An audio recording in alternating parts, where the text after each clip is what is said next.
ආදරයෙන් පිළිගන්නවා Agree with DR Family අපේ YouTube channel එකට.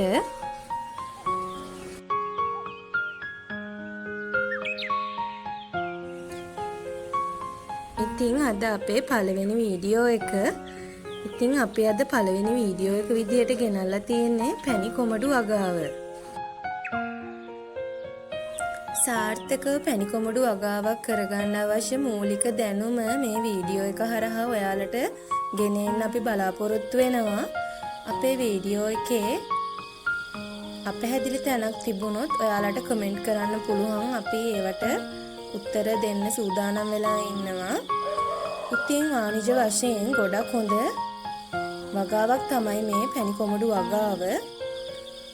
දින 60ක වගේ කාලයකින් හොඳ ආදායමක් උපය ගන්න පුළුවන් වගාවක් විදිහට පැණි කොමඩු වගාව හඳුන්වලා දෙන්න පුළුවන්.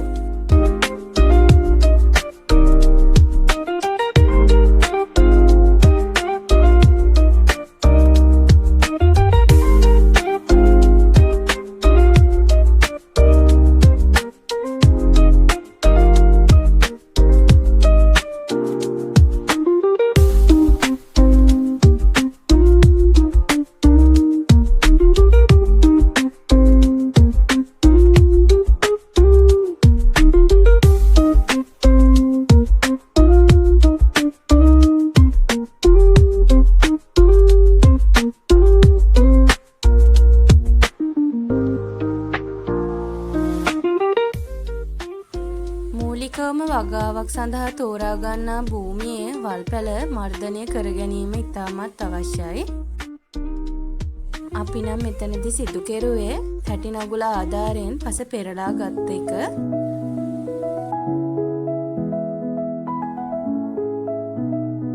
විශේෂයෙන්ම වගා භූමිය සකස් කර ගැනීමේදී වතුර බහින ආකාරයට කාණු පද්ධතිය නිවැරදිව යොදා ගැනීම ඉතාමත් වැදගත් කරුණක් වනවා. නිවැරදිව වගා භූමිය සකස් කර ගැනීමෙන් අනතුරුව අඩි 2.5ට පරතරයේ හිටින විදිහට වලවල් කපා ගැනීම සිදු කර ගන්න ඕනේ. අඩි 2.5ට කපාගත්ත වලවල් වලට මූලික පොහොරක් යොදා ගන්නවා නම් වඩාත් සාර්ථකයි. වලට එක් කරන මූලික පොහොර විදියට අපි එකතු කරේ කුකුල් පොහොර. එහෙම කුකුල් පොහොර හොයාගන්න නැති කෙනෙකුට බිම් පොහොර, කොම්පෝස් පොහොර, ගොම පොහොර වගේ දේවලුත් මේ මූලික පොහොර විදියට වලට එකතු කරගන්න පුළුවන්. වලට මූලික පොහොරක් එක් කරගන්නවා නම් දින 7ක්වත් එය පරණ විය යුතුයි. ඔයගොල්ලන්ට දැන් මේ පේන්නේ දින 3ක තවාන් කොමඩු පැල. අපිට බීජ තවාන් කරන්න සිදුුනේ අපි බීජ සිටුවන කාලයේ අධික වර්ෂාවක් පැවතියා. ඒ නිසා තමයි අපි මේ තවාන් ක්‍රමයට ගියේ. මේ බීජ වර්ගය ගැන කියනවා නම් මේ රොකි 475 කියන කොමඩු ප්‍රභේදය. මේ තියෙන්නේ දින 8ක පැල. ඉතින් දැන් මේවා ශේෂ්ත්‍රයේ ඉඳන්න සුදුසුම වයස. තවාන් බඳුන් වල පස් මිශ්‍රණය සඳහා අපි එකතු කරගත්තේ මතු පිට පස්, කොම්පෝස්ට් පොහොර, කොහුබත් යන වර්ග 3. මම කලින් කිව්වා වගේ අධික වර්ෂා කාලයක මේ වගාව පටන් ගත්ත නිසා අපි වගාව සඳහා යොදාගෙන තිබුණු භූමියේ වල්පැල නැවත වර්ධනය වෙලා තිබුණා. ඒ සඳහා වල්නාශක එකතු කරන ආකාරය තමයි ඔබ මේ දකින්නේ. කොමඩු වගාවට ජල සම්පාදන මාර්ගයක් විදියට අපි තෝරගත්තේ විසුරුම් ජල සම්පාදනය. වැල් භෝග සඳහා ඉතාමත් සාර්ථක ජල සම්පාදන ක්‍රමයක් ලෙස විසුරුම් මල් ජල සම්පාදනය හඳුන්වලා දෙන්න පුළුවන්.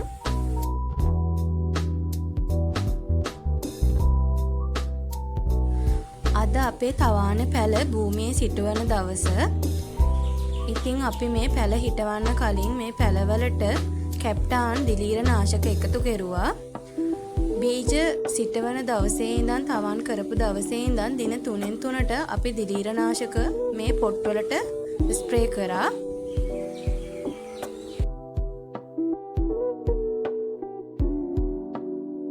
දැන් ඔයාලට මේ පේන්නේ තවානේ අපි සකසගත්ත පැල ටික අපි කපාගත්ත වලවල් ගාවින් තියලා තියෙන විදිය හිටවන්න. දැන් මේ ඔයගොල්ලෝ දකින්නේ සති 2ක කොමඩු පැල. දැන් අපි මේ වගාවේ වල් මර්ධනය කරගන්න තමයි මේ හදන්නේ. අපි වගාවේ වල් පැල මර්ධනය සඳහා යොදාගත්තේ බිංකුණ්ඩා යන්ත්‍රය.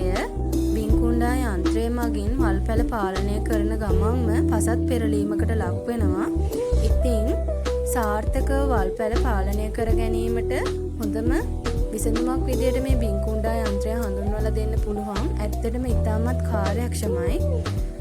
ඒ වගේම අඩු කාලයකින් අපිට මේ භූමියම සුද්ධ කරගන්න හැකියාවක් ලැබුණා. සාමාන්‍යයෙන් දල වශයෙන් කියනවා නම් අක්කරයක වගේ භූමියක් දින 2ක වගේ කාලයක් ඇතුළත සුද්ධ කරගන්න පුළුවන් මේ බිංකුණ්ඩා යන්ත්‍රයෙන්. වල් පැල පාලනයෙන් අනතුරුව යූරියා කිලෝ 50ක්, එළවලු පොර කිලෝ 25ක්, යාරමිලා කිලෝ 15ක්, බිම් පොර කිලෝ 10ක් යොදලා අපේ පළවෙනි පොහොර මුරය අපි කොමඩු වගාවට එක් කරගත්තා. මේ මා සඳහන් කළ පොහොර මුරය බීජ ටින් 3ක ප්‍රමාණයට සෑහෙන විදිහටයි ඉදිරිපත් කළේ. මේ යන්ත්‍රය ගැන වැඩිදුර විස්තර දැනගන්න කැමති කෙනෙක් ඉන්නවා නම් අපිට කමෙන්ට් කරන්න. ආදරෙන් ඉල්ලනවා වීඩියෝ එකත් එක්ක දිගටම ඇතිලා ඉන්න. සබ්ස්ක්‍රයිබ් කරපු නැති කෙනෙක් ඉන්නවා නම් සබ්ස්ක්‍රයිබ් කරලා අපේ channel එකත් එක්ක එකතු වෙන්න කියලාත් ආදරෙන් ඉල්ලනවා. දැන් මේ ඔයාලා දකින්නේ දින 21ක අපේ කොමඩු වගාව. දැන් අපි මේ කොමඩු වගාවට දෙවෙනි පොහොර මුරයත් එක් කරන ගමන් තමයි ඉන්නේ. අපි දෙවෙනි පොහොර මුරේ විදිහට යොදාගත්තේ බණ්ඩි පෝර මිටි 2කට රතු කුඩු කිලෝ 25ක් කලවම් කරා. රතු කුඩු ටිකක් වැඩි කරලා දැම්මා.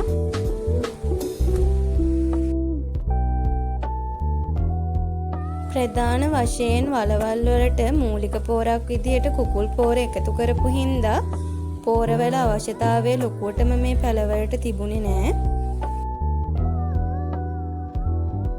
මේ කාලය වන විටත් පුංචි පුංචි ගැටමල් තැනින් තැන වැල්වලගේ අල්ලගෙන ඇවිල්ලා තිබුණා.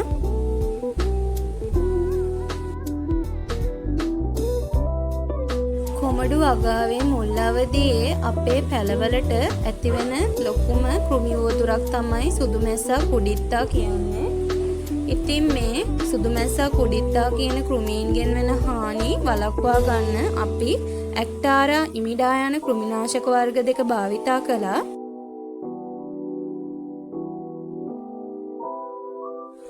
කොමඩු වගාව සඳහා අපි භාවිතා කළ දිලීරනාශක වන්නේ කැප්ටාන් මැංගෝසෙප්ට් යන දිලීරනාශක වර්ග දෙක.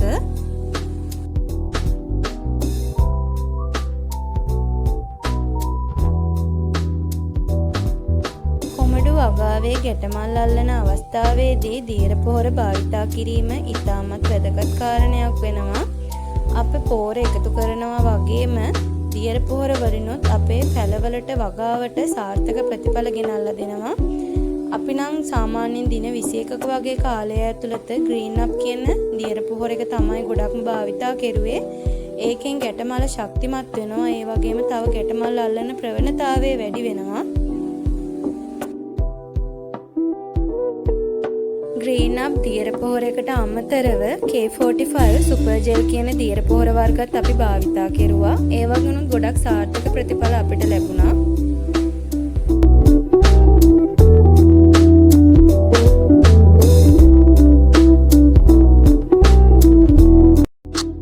ගැටමල් අල්ලන අවස්ථාවේදී අපිට එන තවත් ලොකුම කරදරයක් තමයි මේ ඉල්මැස්සා කියන්නේ.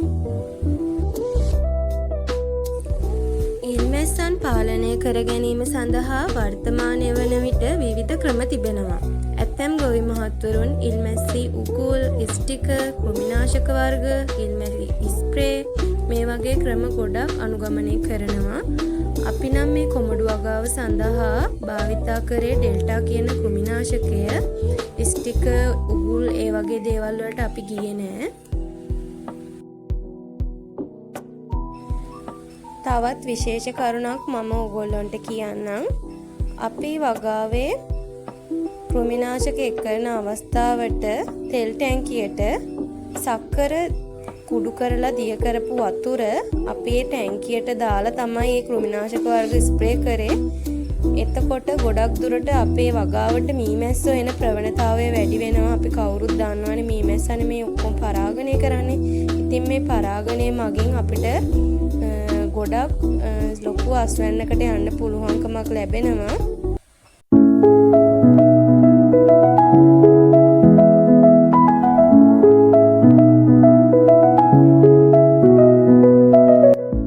ඔයාලා මේ දකින්නේ අපේ සාර්ථක කොමඩු වගාව. ඉතින් මේ සාර්ථක කොමඩු වගාව පිටිපස්සේ ඉන්නේ මගේ මහත්තයා. එයා තමයි මේ කොමඩු වගාව මේ තරම් දුරට සාර්ථක කරගෙන ගොවිතැන් ඉස්සරහට කරගෙන යන්නේ.